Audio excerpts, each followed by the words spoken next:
कांग्रेस के पूर्व प्रदेश अध्यक्ष राजेश ठाकुर हमारे साथ है। राजेश जी, हजारीबाग की जो घटना हुई है कल, उसको लेकर विपक्ष जो है सवाल खड़े करते हुए नजर आ रहे हैं, कई तरह की बातें कही जा रही है। आप कैसे देखते हैं पूरी घटना को और आप लोगों की क्या प्रतिक्रिया है? देखिए, घटना जब भी कोई इस तरह की घटती है तो निश्चित रूप से वो चिंतनीय विषय है, गंभीर विषय है और उस गंभीर विषय पर राजनीति करने की जरूरत नहीं है। सब लोग को मिलजुल करके सॉल्यूशन खोजना चाहिए। समस्या बताने वाले 1000 मिलेंगे, समाधान बताइए कि कैसे हम लोग उसको करें। तो ये इस पर राजनीति नहीं होनी चाहिए। हम समझते हैं कि माननीय मुख्यमंत्री जी पूरी तरह गंभीर हैं और जो भी लापरवाही अधिकारियों की पाई जाएगी उस पर कार्रवाई जरूर होगी। अब राजनीति करना है जिनको किसी के लाश से लेना देना नहीं है, जिनको किसी के घर से लेना देना नहीं है, उनको बयान देना होता है तो बयान दे दिया होगा किसी ने। लेकिन हम तो खुद कह रहे हैं कि बहुत दुखद घटना है, इसकी जितनी निंदा की जाए कम है और हम पूरी तरह से और हमारी सरकार गंभीर है और बहुत जल्द जो अपराधी होगा वो सलाखों के पीछे होगा। चाहे कहीं भी घटना को कोई भी किसी तरह से अंजाम दे रहा है वो पकड़ा तो जा रहा है, उद्भेदन तो हम कर रहे हैं। जब भी कोई, आपने देखा था एनटीपीसी में डीजीएम की हत्या हुई, उसको भी पकड़ा गया है। तो पुलिस का मनोबल कमजोर करने की किसी को जरूरत नहीं है। हम समझते हैं जब इस तरह के बयान कोई देता है तो उससे पुलिस का मनोबल कमजोर होता है। पुलिस को समर्थन भी देना है और उसकी कोई कमी है तो निश्चित रूप से आपको बताना है माननीय मुख्यमंत्री जी को, जा करके माननीय गृह सचिव हों, मुख्य सचिव हों, उनसे सब लोग नेता हैं वो अपनी बात कह सकते हैं।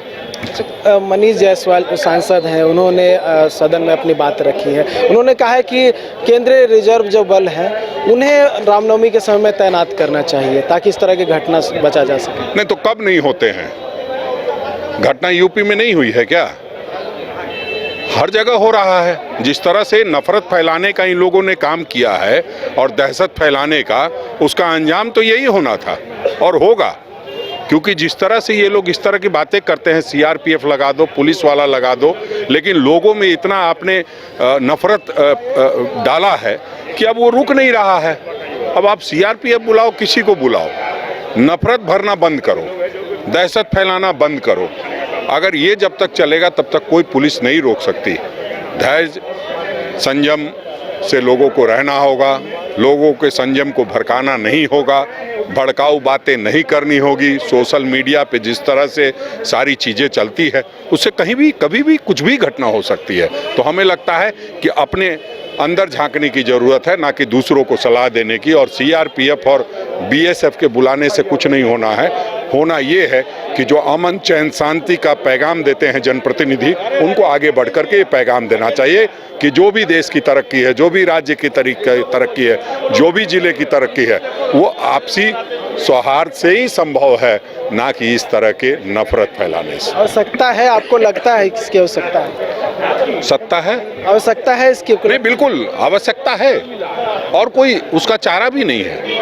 यही एक उपाय है। मतलब मैं ये कह रहा हूँ कि केंद्रीय बलों की यहाँ प्रतिनिधि की आवश्यकता है। जब लोग जिंदा लोग हैं, अगर आप जनप्रतिनिधि हैं, आप वो कमजोर लोग होते हैं जो अपने इलाके में सीआरपीएफ बुलाना चाहते हैं।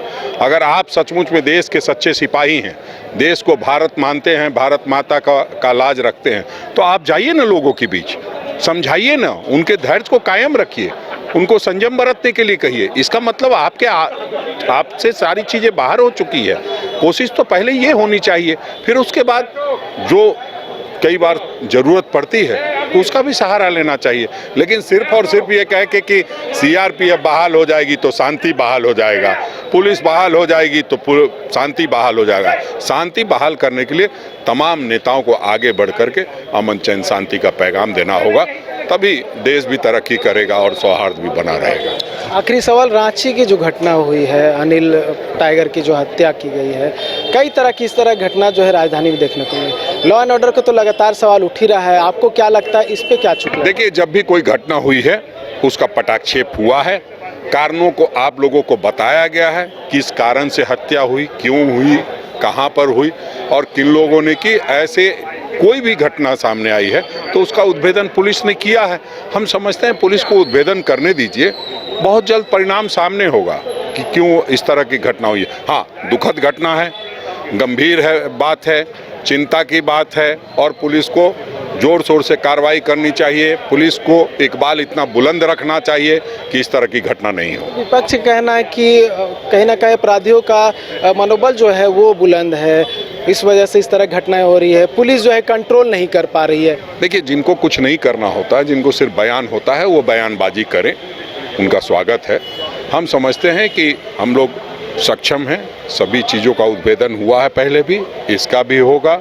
और जो इस तरह के आरोप प्रत्यारोप की बात छोड़ करके अगर कोई उनको इनपुट मिल रहा है तो पुलिस को बताने का काम करे, क्योंकि बताया जा रहा है कि वो उनके पार्टी के कार्यकर्ता थे, तो उनके घर में जाकर के अगर कोई इस तरह की शक शुबा किसी पे है तो वो बताना चाहिए, पुलिस को सहयोग करना चाहिए।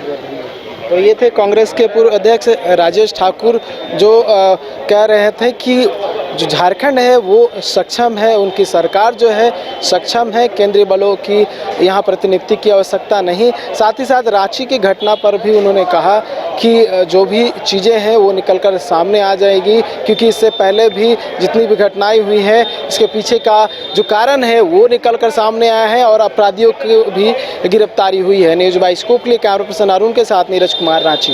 विश्व स्तरीय मेडिकल सुविधाओं से युक्त रांची का देवनिका हॉस्पिटल, जहां है neonatal ICU, burn intensive care unit, modular operation theatre, 24/7 emergency trauma service, multi disciplinary ICUs, emergency care, MRI, CT scan, advance cath lab, fully automated path lab, echo, ultrasound, ultra modular patient beds और pharmacy. Devnika hospital and research centre, किफायती दर पर विश्व स्तरीय इलाज, ancillary Chowk, Tupudana industrial area, Ranchi. अगर आप देश के किसी भी कोने में रहते हैं, अगर आप पटना आना चाहते हैं और घर जैसे रहने और खाने का आनंद लेना चाहते हैं तो एक बार जरूर आएं होटल डायमंटन। संपर्क करें 9572759746, 9031859981, 0612400158 एड्रेस अपोजिट विद्या संस्कार स्कूल, रंजन पथ, गोला रोड, बेली रोड, पटना 801503।